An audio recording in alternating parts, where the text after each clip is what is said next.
Most extreme band that we've ever toured with, I have to say, is Patent Pending.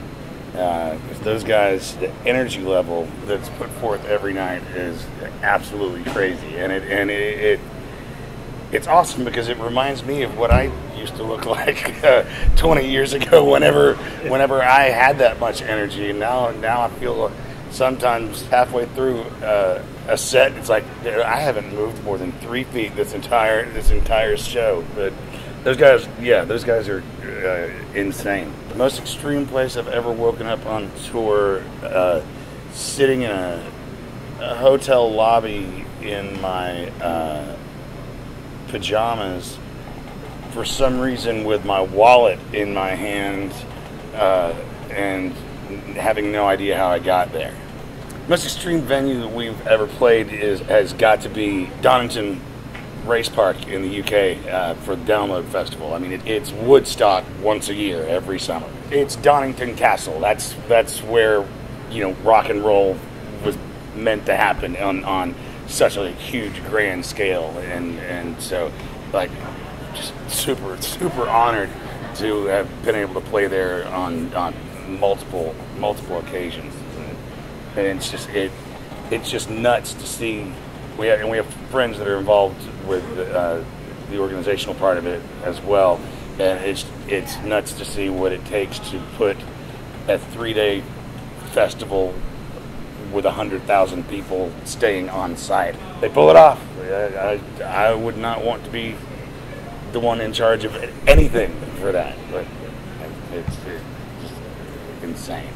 The most extreme change that's happened with us, I think personally, is probably leaving a major record label and then immediately turning around and sticking it to the man by starting our own record label imprint and actually pulling it off and having good distribution and good marketing that we all put together ourselves, and finally being the boss and getting to do things the way we want the first time around, rather than having somebody come back 6 months later and say, okay, maybe that was a good idea that you guys had. Let's try that one. And so now we just get to cut all that bullshit out and do it right the first time.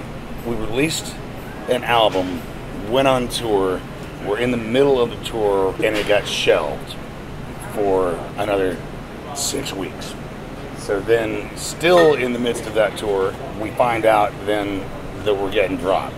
And it took the wind out of everybody's sails for about 10 minutes, and it's like, wait a minute, haven't we been actively pursuing this for the last 7 years, and now we get it and everybody's upset about it? It's like, this is the chance that we always wanted. So it went from, it was literally, we found out, and it was a matter of 10 minutes going from this fucking sucks to this is the greatest thing ever. It was, the timing of it was a little bit weird, being in the midst of a tour for an album that had just come out that we then were realizing was going to get absolutely no traction at all. And so it was like, okay, we're going to sit out here with our arms flailing, but finish the tour and go home and go straight back into the studio as soon as we get there. I mean, I think we had an album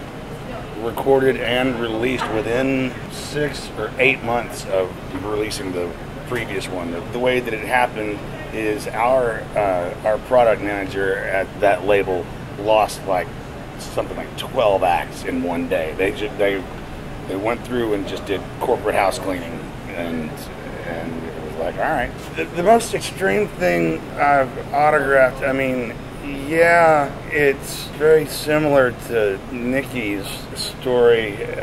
A vagina. It's hard to get the pin up there, but I did it.